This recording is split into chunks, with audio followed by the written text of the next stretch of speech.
Praise the lord ಪ್ರಿಯರೇ, ದೇವರ ಅತಿ ಪರಿಶುದ್ಧವಾದ ನಾಮಕ್ಕೆ ಸ್ತೋತ್ರವಾಗಲಿ. ಯೇಸು ಕ್ರಿಸ್ತನ ಅಭಿಷೇಕವುಳ್ಳ ನಾಮದಲ್ಲಿ ಪವಿತ್ರ ಆತ್ಮರ ಸಹಾಯದಿಂದ ಇವತ್ತು ಒಂದು ಗೊಂದಲಕ್ಕೀಡಾಗಿರತಕ್ಕಂತಹ ಪ್ರಶ್ನೆಗೆ ಉತ್ತರವನ್ನು ಬೈಬಲಿನ ವಚನದ ಮೂಲಕ ಕೊಡಲಿಕ್ಕೆ ನಾನು ಪ್ರಯತ್ನ ಪಡ್ತೀನಿ. ನನ್ನ ಸೇವೆಗೋಸ್ಕರ ಪ್ರಾರ್ಥಿಸಿ.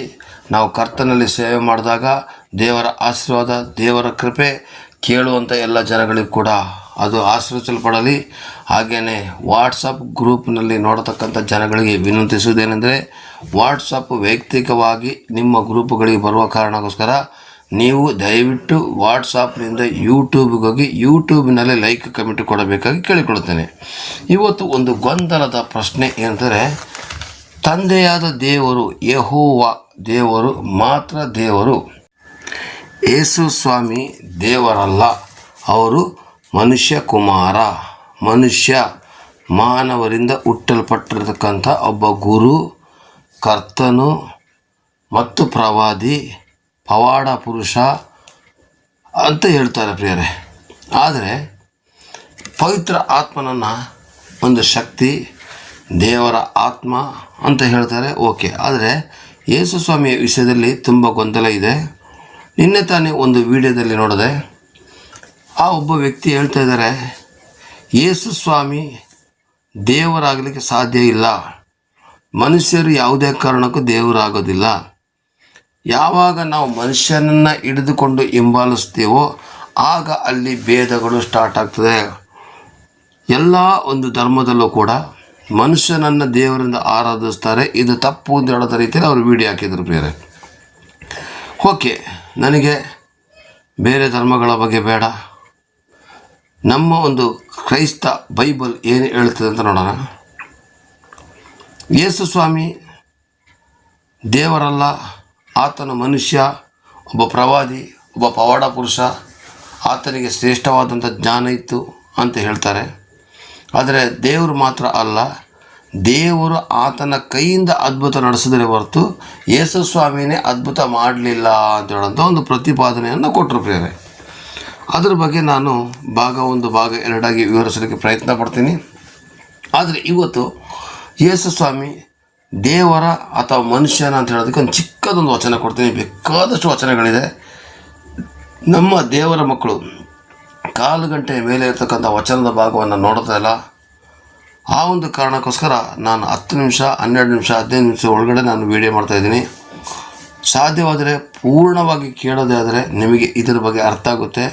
ಅವರು ದೇವರೋ ಅಥವಾ ಮನುಷ್ಯರೋ, ಈ ಗೊಂದಲಕ್ಕೆ ಉತ್ತರ ನಾನು ಸಾಧ್ಯವಾದಷ್ಟರ ಮಟ್ಟಿಗೆ ಭಾಗ 1, ಭಾಗ 2, ಭಾಗ 3 ಕೊಡಲಿಕ್ಕೆ ಪ್ರಯತ್ನ ಪಡುವಾಗ ನೀವೆಲ್ಲರೂ ಕೂಡ ಸಬ್ಸ್ಕ್ರೈಬ್ ಮಾಡಿ, ಕಾಮೆಂಟ್ಗಳನ್ನ ಕೊಡಿ, ಲೈಕ್ ಕೊಡಿ, ಶೇರ್ ಮಾಡಿ, ದೇವರ ಒಂದು ವಚನದ ಭಾಗವನ್ನು ಆಶೀರ್ವದಿಸಿರಿ.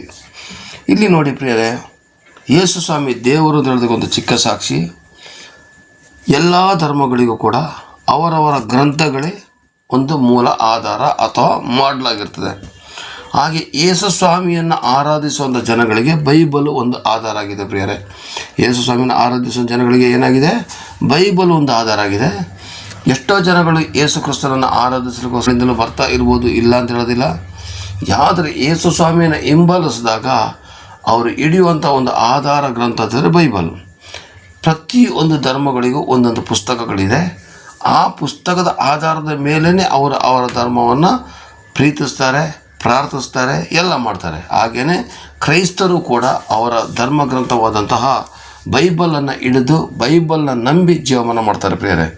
ಹಾಗಾದರೆ ಯೇಸು ಸ್ವಾಮಿ ಮನುಷ್ಯನ ದೇವರು ಅಂತ ಹೇಳೋದಕ್ಕೆ ಒಂದು ಸಾಕ್ಷಿ. ಯೋಹಾನ 1ನೇ ಅಧ್ಯಾಯ 1ನೇ ವಾಕ್ಯದಿಂದ 5ನೇ ವಾಕ್ಯದವರೆಗೆ ನಾವು ಓದಿಕೊಂಡು ನಂತರ 14ನೇ ವಾಕ್ಯ ಓದುವ. ನಾಳೆಯಿಂದ ಬೇರೆ ಬೇರೆ ವಚನಗಳನ್ನ ಕೊಡ್ತೀನಿ ದೇವಕುಮಾರ ಅಂತ ಹೇಳೋದು ಪ್ರೂಫ್ ಮಾಡೋಕ್ಕೋಸ್ಕರ. ಆದಿಯಲ್ಲಿ ವಾಕ್ಯವಿತ್ತು. ಯೋಹಾನ 1:1 ನಾವು ಓದ್ತಾ ಇದ್ದೀನಿ.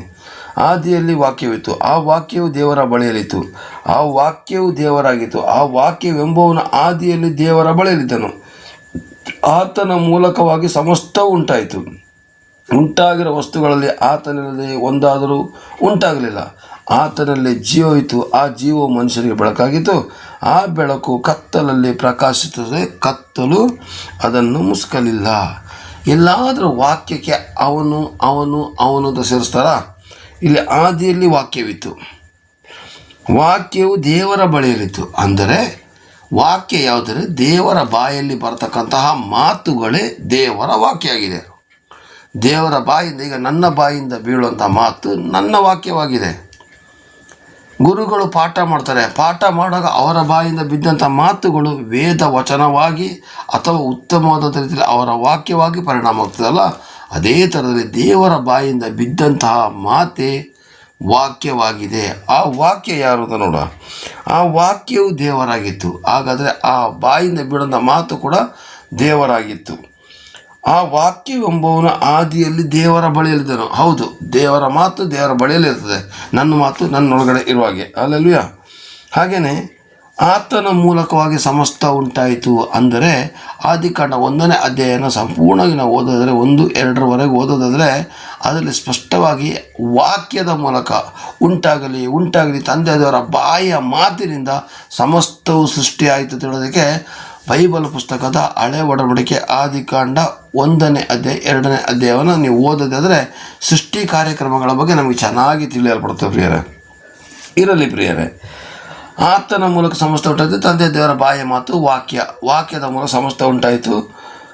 ಉಂಟಾಗಿರೋ ವಸ್ತುಗಳು ಆತನಿಲ್ಲದೆ ಒಂದಾದರೂ ಉಂಟಾಗಲಿಲ್ಲ. ಅಂದರೆ ಒಂದು ಇರುವೇನೂ ಕೂಡ ಉಂಟಾಗಬೇಕಾದ್ರೆ, ಒಂದು ಹುಲ್ಲುಗಡ್ಡಿನೂ ಕೂಡ ಉಂಟಾಗಬೇಕಾದ್ರೆ ಆತನಿಲ್ಲದೆ ಉಂಟಾಗಲಿಲ್ಲ. ಆತನು ಯಾರು? ವಾಕ್ಯ ಅಲ್ವಾ? ಉಂಟಾಗಲಿಲ್ಲ. ಆತನಲ್ಲಿ ಜೀವಿತ್ತು, ಆ ಜೀವ ಮನುಷ್ಯರಿಗೆ ಬೆಳಕಾಗಿತ್ತು, ಆ ಬೆಳಕು ಕತ್ತಲಲ್ಲಿ ಪ್ರಕಾಶಿಸಿದೆ, ಆ ಕತ್ತಲು ಮುಸುಕಲಿಲ್ಲ ಅಂತೇಳಿ ಬರ್ತದೆ. ಹಾಗಾದರೆ ಪ್ರಿಯರೇ, ಆ ಒಂದು ವಾಕ್ಯದಲ್ಲಿ ಜೀವ ಇತ್ತು, ವಾಕ್ಯ ಮನುಷ್ಯರಿಗೆ ಬೆಳಕಾಗಿತ್ತು. ಆ ಬೆಳಕೇ ಬೈಬಲ್ ಇರ್ತಕ್ಕಂಥ ವಚನ. ಇವತ್ತು ಈ ವಚನದ ಭಾಗವನ್ನು, ವಾಕ್ಯದ ಭಾಗವನ್ನು ಯಾರು ಓದ್ತಾರೋ ಅವ್ರ ತಕ್ಷಣ ಅವರ ಜೀವಿತದಲ್ಲಿ ಮಾರ್ಪಾಡುಗಳಾಗ್ತದೆ. ಆವಾಗಲೇ ಅವರು ಕ್ರಿಸ್ತನನ್ನು ಹಿಂಬಾಲಿಸಲಿಕ್ಕೆ ಚರ್ಚಿಗೆ ಬರಲಿಕ್ಕೆ ಸ್ಟಾರ್ಟ್ ಆಗ್ತಾರೆ, ಕ್ರಿಸ್ತನನ್ನು ಅನುಸರಿಸ್ತಾರೆ. ಕ್ರೈಸ್ತತ್ವ, ನಾನು ನಿನ್ನೆ ಹೇಳಿದಾಗ ಕ್ರಿಶ್ಚಿಯನ್ಸ್ ಹೇಳೋದು ಒಂದು ಜಾತಿ, ಆದರೆ ಬರ್ತಕ್ಕಂಥ ಬೇರೆ ಜನಾಂಗದ ಜನಗಳು ಬರೋದೇ ಆದರೆ ಅದು ಜಾತಿಯಾಗಿ ಮಾರ್ಪಡೋದಿಲ್ಲ. ಅವರವರ ನಮ್ಮ ಧರ್ಮದಲ್ಲಿ ನಾವಿರ್ತೀವಿ, ಆದರೆ ನಮ್ಮ ದೇವರು ಮಾತ್ರ ಏಸು ಅಂತ ಸ್ವೀಕಾರ ಮಾಡಿರ್ತೀವಿ ಅಷ್ಟೇ. ಯಾಕೆಂದರೆ ಯಾರೂ ಕೂಡ ನಿನ್ನೆ ಹೇಳಿದಾಗೆ ಬುದ್ಧಿವಂತರು ಇಲ್ಲದೆ ಯಾರೂ ಇಲ್ಲ.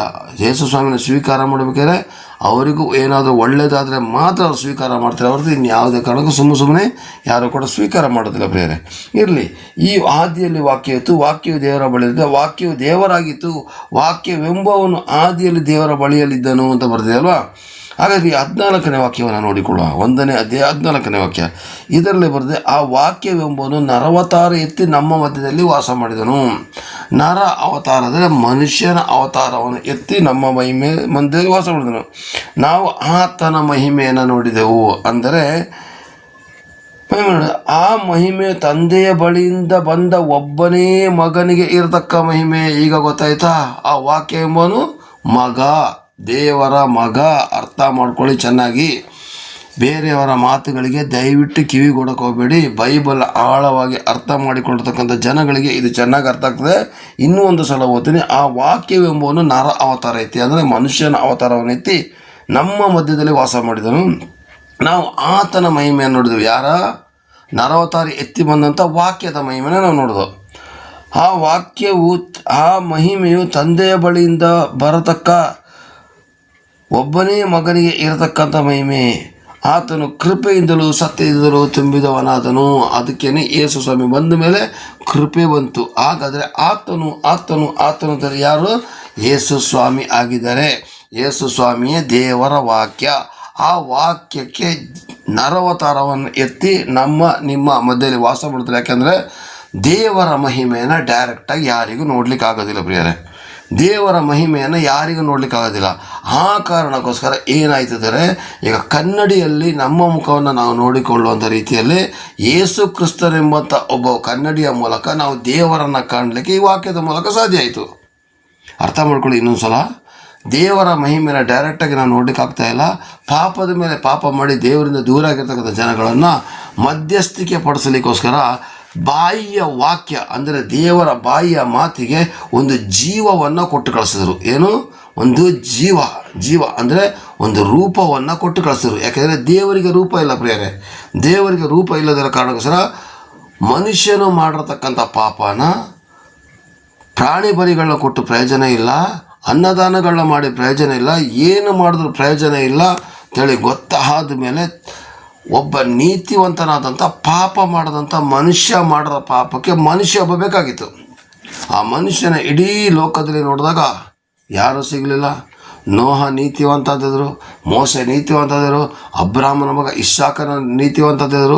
ಆದರೆ ಅವರೆಲ್ಲರೂ ಕೂಡ ಸಿಗದೇ ಇರತಕ್ಕಂಥ ಕಾರಣಕ್ಕೆ ತನ್ನ ಬಾಯಿಯ ಮಾತಿಗೆ ಜೀವವನ್ನು ಕೊಟ್ಟು, ಆ ಬಾಯಿಯ ಮಾತೇ ವಾಕ್ಯ, ಆ ವಾಕ್ಯಕ್ಕೆ ಜೀವನ ಕೊಟ್ಟು ನರವತಾರ ಎತ್ತಿ, ಅಂದರೆ ಮನುಷ್ಯನ ಅವತಾರ ಎತ್ತಿ ಭೂಮಿಯಲ್ಲಿರ್ತಕ್ಕಂಥ ಜನಗಳ ಮಧ್ಯದಲ್ಲಿ ವಾಸ ಮಾಡಲಿಕ್ಕೆ ಕಳಿಸ್ಕೊಟ್ರು ಪ್ರಿಯರೇ. ಆತನ ಮಹಿಮೆಯನ್ನು ನೋಡಿದ್ರೆ ದೇವರ ಮಹಿಮೆ ನೋಡ್ಲಿಕ್ಕೆ ಆಗದಿರೋ ಕಾರಣಕ್ಕೋಸ್ಕರ ಯೇಸು ಸ್ವಾಮಿಯ ಮೂಲಕ ನಾವು ದೇವರ ಮಹಿಮೆಯನ್ನು ನೋಡಲಿಕ್ಕೆ ದೇವರು ನಮಗೆ ಕೃಪೆ ಕೊಟ್ಟರು ಪ್ರಿಯರೇ. ಅದು ಒಬ್ಬನೇ ಮಗನಿಗೆ ಇರತಕ್ಕ ಮಹಿಮೆ. ಹಾಗಾದರೆ ಒಬ್ಬನೇ ಮಗ ಅಂದರೆ ಆ ಯೇಸು ಸ್ವಾಮಿ ಯಾರು? ದೇವರಿಂದ ಹುಟ್ಟಿರ್ತಕ್ಕಂಥವನು. ಹಾಗಾದರೆ ಇಲ್ಲಿ ನಾವು ಅರ್ಥ ಮಾಡ್ಕೋಬೇಕು, ಪವಿತ್ರ ಆತ್ಮನಿಂದ ಹುಟ್ಟಿರ್ತಕ್ಕೋಸ್ಕರ ಲೂಕ 2ನೇ ಅಧ್ಯಾಯದಲ್ಲಿ ಸ್ಪಷ್ಟವಾಗಿ ಬರ್ತಿದೆ. ಅದೆಲ್ಲ ನಾನು ಮುಂದಿನ ದಿನಗಳಲ್ಲಿ ವಿವರಿಸ್ತೀನಿ. ಮನುಷ್ಯನ ಒಂದು ದೇವರ ಪವಿತ್ರ ಆತ್ಮನಿಂದ ಹುಟ್ಟಿದಕ್ಕೋಸ್ಕರ ಅವರು 100% ದೇವರು ಹೌದು. ಮರಿಯಮ್ಮಳ ಹೊಟ್ಟೆ ಒಳಗಡೆ ಹುಟ್ಟಿರ್ತಕ್ಕಂಥ ಕಾರಣಕ್ಕೋಸ್ಕರ 100% ಅವರು ಮನುಷ್ಯನೂ ಕೂಡ ಹೌದು. ಯಾಕೆಂದರೆ ಅವರು ಮನುಷ್ಯರಾಗಿ ಇದ್ದುಕೊಂಡು ದೇವರನ್ನು ಹೇಗೆ ಆರಾಧಿಸಬೇಕು, ದೇವರನ್ನು ಹೇಗೆ ಪ್ರಾರ್ಥಿಸಬೇಕು, ದೇವರ ಮಕ್ಕಳು ಯಾವ ರೀತಿ ಗುಣ ಇರಬೇಕು, ಪಾಪ ಇಲ್ಲದ ಜೀವಿತ ಮಾಡಿದ್ರೆ ಮಾತ್ರ ದೇವರ ಬಳಿಗೆ ಸೇರಬಹುದು ಅಂತ ತೋರಿಸ್ಕೊಡೋಕ್ಕೋಸ್ಕರ ಅದೇ ದೇವರು ಮನುಷ್ಯರಾಗಿ ನಿಮ್ಮ ಮಧ್ಯದಲ್ಲಿ ವಾಸ ಮಾಡೋದು ಪ್ರಿಯರೇ. ಅಂದರೆ ಪರಲೋಕದ ಪರಿಚಯವನ್ನು ಮಾಡಿಕೊಡ್ಲಿಕ್ಕೆ, ದೇವರಿಂದ ಪಾಪ ಆಗಿ ದೂರ ಆಗಿರ್ತಕ್ಕಂಥ ಜನಗಳನ್ನು ದೇವರ ಜೊತೆ ಒಂದುಗೂಡಲಿಕ್ಕೆ ಆತನ ವಾಕ್ಯದ ಆಧಾರದ ಪ್ರಕಾರ ಇವತ್ತು ರಕ್ಷಣೆ ಹೊಂದಿ ದೇವರ ರಾಜ್ಯ ಸೇರಬೇಕು ಅಂತಲೇ ಯೇಸು ಸ್ವಾಮಿ ಮನುಷ್ಯನಾಗಿ ಬಂದರೆ ಹೊರತು ಅವರು ಮನುಷ್ಯರು ಅಲ್ಲ. ಅವರು ಯಾವ ಥರ ಮನುಷ್ಯರಾದರು ಅಂತಂದರೆ ಬರೀ ಕೇವಲ ಮರಿಯಮ್ಮಳ ಹೊಟ್ಟೆಯಿಂದ ಹುಟ್ಟಿ ಬಂದರು, ಆದರೆ ತಂದೆ ಇರಲಿಲ್ಲ. ಪವಿತ್ರ ಆತ್ಮರು ತಂದೆಯಾಗಿ ದೇವರಿಂದ ಪವಿತ್ರ ಆತ್ಮನಿಂದಲೇ ಆಕೆ ಬಸುರಾದದ್ದು ಎಂದು ಬರೆದಿದೆ. ಹಾಗಾದರೆ ಪವಿತ್ರ ಆತ್ಮನ ಆಶೀರ್ವಾದದ ಫಲದಿಂದ ಅವರಿಗೆ ಗರ್ಭಿಣಿಯಾಗಿ ಒಂದು ಮಗುವನ್ನು ಎತ್ತರು. ಆ ಮಗು ಇರೋದಕ್ಕಿಂತ ಮೊದಲೇ ಮತ್ತಾಯ 1:21 ಬರೆದಿದೆ ಮತ್ತು 23 ಕೂಡ ಬರೆದಿದೆ. ಆತ ಹುಟ್ಟೋದಕ್ಕಿಂತ ಮೊದಲೇ ಆತನಿಗೆ ಯೇಸು ಎಂದು ಹೆಸರಿಡಬೇಕು ಅಂತೇಳಿ. ಆತನಿಗೆ ಇಮ್ಮಾನುವೇಲ್ ಎಂದು ಕರೀತಾರೆ, ಅಂದರೆ ದೇವರ ಜೊತೆಗೆ ಸಂಬಂಧವನ್ನು ಇಡಿಸಿಕೊಳ್ಳಲಿಕ್ಕೆ ಬರ್ತಾನೆ ಅಂತ ಆ ಕಾಲದಲ್ಲೇ ಬರ್ತಿದೆ. ಹಾಗಾದರೆ ದೇವರು ಮತ್ತು ಮನುಷ್ಯರ ಮಧ್ಯೆ ಯಾರು ಮಧ್ಯಸ್ಥಿಕೆ ಮಾಡೋದು ಬೇಕಾಗಿಲ್ಲ ಅಂತ ಹೇಳೋಂಥ ಒಂದು ವಿಡಿಯೋನ ಕೂಡ ನಾನು ನೋಡಿದೆ ಪ್ರಿಯರೇ. ದೇವರು ಮತ್ತು ಮನುಷ್ಯರ ಮಧ್ಯೆ ಮಧ್ಯಸ್ಥಿಕನಾಗಿ ಯಾರು ಇಲ್ಲ ಅಂತಂದರೆ 100% ದೇವರ ಬಳಿಗೆ ಹೋಗ್ಲಿಕ್ಕೆ ಆಗೋದಿಲ್ಲ. ಆ ಮಧ್ಯಸ್ಥ ಬೇರೆ ಯಾರು ಅಲ್ಲ, ಯೇಸು ಸ್ವಾಮಿ ತನ್ನ ರಕ್ತವನ್ನು ಕೊಟ್ಟು ಸತ್ತು 3 ದಿವಸ ಎದ್ದು ಬಂದು ದೇವರದ್ದು ತೋರಿಸಿದ್ದಾರೆ. ಹಾಗಾದರೆ ನೀವು ಇಲ್ಲಿ ತಿಳ್ಕೊಬೇಕಾಗಿರ್ತಕ್ಕಂಥ ಅಂಶ, ದೇವರು ಆ ಯೇಸು ಸ್ವಾಮಿ ಅದ್ಭುತವನ್ನೆಲ್ಲ ಮಾಡುವಾಗ, ಸುವಾರ್ತೆ ಸಾರುವಾಗ, ಯೇಸುವಿನ ವಾಕ್ಯ ತಂದೆಯಾದ ದೇವರ ಅನ್ಯನ್ಯತೆ ಬಗ್ಗೆ ತಿಳಿಸಿಕೊಡುವಾಗ ಅವರು 100% ದೇವರೇ ಆಗಿದ್ದರು. ಆದರೆ ಶಿಷ್ಯಂದ್ರ ಜೊತೆ ಹೋದಾಗ, ದೋಣಿಯಲ್ಲಿ ಹೋದಾಗ ಅವರಿಗೆ ನಿದ್ರೆ ಬಂದದಿದೆ, ಲಾಜರನ ಸಮಾಧಿಯ ಮುಂದೆ ಕಣ್ಣೀರು ಹಾಕೋದ್ರಿಂದಿದೆ, ಆವಾಗ ಅವರು ಮನುಷ್ಯ ಕುಮಾರ ಆಗಿದ್ದರು ಪ್ರಿಯರೇ. ಹಾಗಾದರೆ ಪ್ರಿಯರೇ, ನಾವು ಇಲ್ಲಿ ತಿಳ್ಕೋಬೇಕು ಏನಂದರೆ, ಆದಿಯಲ್ಲಿ ದೇವರ ವಾಕ್ಯವಿತ್ತು, ವಾಕ್ಯವು ದೇವರ ಬಳಿಯಿತ್ತು, ಆ ವಾಕ್ಯವು ಸತ್ಯ ದೇವರಾಗಿತ್ತು. ಅದರ ಅರ್ಥ ತಂದೆಯಾದ ದೇವರ ಬಾಯಿಯಿಂದ ಬಿದ್ದಂಥ ಮಾತಿನ ವಾಕ್ಯ ಅದಕ್ಕೆ ನರಾವತಾರವನ್ನು ಕೊಟ್ಟು ಕಳಿಸಿದ್ರೆ ಹೊರತು ಅವರು 100% ಮನುಷ್ಯರಲ್ಲ. ಅವರು ಭೂಲೋಕಕ್ಕೆ ದೇವರೇ ಭೂಮಿಗೆ ಬಂದಾಗ ಮನುಷ್ಯರಾಗಲೇಬೇಕಾಗಿತ್ತು. ಅವರು ಮನುಷ್ಯರಲ್ಲ, ಅವರು ದೇವರೇ, ಆದರೆ ಅವರು ಮನುಷ್ಯರಾಗಲೇಬೇಕಾಗಿತ್ತು. ಅದಕ್ಕೆ ಯೋಹಾನ 1:14 ಪ್ರಕಾರ ನರವತಾರ ಎತ್ತಿ ನಮ್ಮ ಮಧ್ಯೆಯಲ್ಲಿ ವಾಸ ಮಾಡಿದ್ರು ನಾವು ಆತನ ಮಹಿಮೆಯನ್ನು ನೋಡಿದೆವು ಅಂತ ಬರೆದರೆ.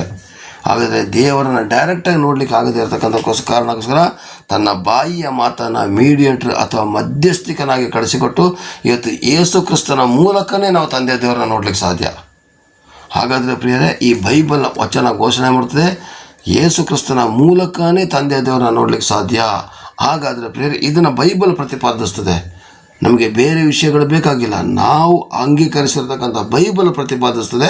ಯೇಸು ಕ್ರಿಸ್ತನ ಮೂಲಕನೇ ನಾವು ದೇವರ ರಾಜ್ಯಕ್ಕೆ ಹೋಗಬೇಕು. ಹಾಗೆ ಯೇಸು ಕ್ರಿಸ್ತ ಎಲ್ಲಿದ್ದಾರೆ? ಬೈಬಲ್ ಪುಸ್ತಕದಲ್ಲಿರ್ತಕ್ಕಂಥ ದೇವರ ವಾಕ್ಯದಲ್ಲಿದ್ದಾರೆ. ಆ ವಾಕ್ಯವೇ ದೇವರಾಗಿತ್ತು, ಆ ವಾಕ್ಯವು ಮನುಷ್ಯರಿಗೆ ಬೆಳಕಾಗಿತ್ತು ಅಂತ ಹೇಳೋಂಥ ವಾಕ್ಯನ ಒತ್ತಿ ತಗೊಳ್ಳಿ ಪ್ರಿಯರೇ. 20 ಸಲ 30 ಸಲ ಆದರೂ ಓದಿ. ಯೋಹಾನ 1ನೇ ಅಧ್ಯಾಯ 4:5 ಓದಿ.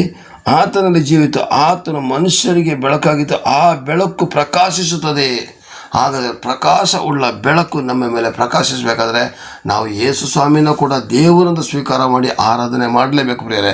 ಯಾಕಂದರೆ ತಂದೆಯ ದೇವರು ಯೋಹಾನ 1:14 ಹೇಳಿದಾಗೆ ಮಗನ ತಂದೆಯಾದ ದೇವರ ಬಳಿಯಿಂದ ಮಗನಿಗೆ ಬಂದ ಮಹಿಮೆ ಅಂತ ಬರ್ತಿದೆಯಲ್ಲ. ಹಾಗಾದರೆ ಮಗ ಯೇಸು ಸ್ವಾಮಿ ಮತ್ತು ಪವಿತ್ರ ಆತ್ಮ, ಇದು 3 ಬೇರೆ ದೇವರಲ್ಲ, ಬೇರೆ ಬೇರೆ ಅಲ್ಲ.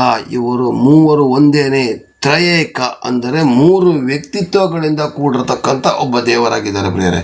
3 ವ್ಯಕ್ತಿತ್ವಗಳಿಂದ ಕೂಡಿರತಕ್ಕಂಥವ್ರು. ಈಗ ಉದಾಹರಣೆ ತೆಗೆದುಕೊಂಡ್ರೆ, ನನ್ನ ಹೆಂಡತಿಗೆ ನಾನು ಗಂಡ, ನನ್ನ ಮಕ್ಕಳಿಗೆ ನಾನು ತಂದೆ, ನಾನು ಸಭೆಗೆ ಹೋದಾಗ ಸಭಾಪಾಲಕ. ಆಗ 3 ಭಾಗಗಳ ಆಗಿದೆ ಹೊರತು ಒಬ್ಬ ವ್ಯಕ್ತಿನೇ ಆಗಿದ್ದೀನಿ ನಾನು. ವ್ಯಕ್ತಿತ್ವದಲ್ಲಿ 3 ಭಾಗ. ಹಾಗೆಯೇ ಸೃಷ್ಟಿಕರ್ತನಾಗಿರ್ತಕ್ಕಂತಹ ತಂದೆಯಾದ ದೇವರು ಪರಲೋಕದ ದೇವರಾಗಿ ಯೆಹೋವ ಎಂಬ ನಾಮಾಂಕಿತದಲ್ಲಿದ್ದಾರೆ. ನಂತರ ಮನುಷ್ಯನ ಪಾಪಗಳು ಜಾಸ್ತಿ ಆಗ್ತಾ ಬಂದಾಗ ಮನುಷ್ಯನನ್ನು ಹಾಳು ಮಾಡಬಾರ್ದು ಅಂತ ಹೇಳೋ ಉದ್ದೇಶದಿಂದ ದೇವರ ಬಾಯಿಯ ಮಾತಿನ ವಾಕ್ಯಕ್ಕೆ ನರವತಾರವನ್ನು ಕೊಟ್ಟು ನಮ್ಮ ಮಧ್ಯದಲ್ಲಿ ವಾಸಲಿಗೆ ಬಿಟ್ಟರು.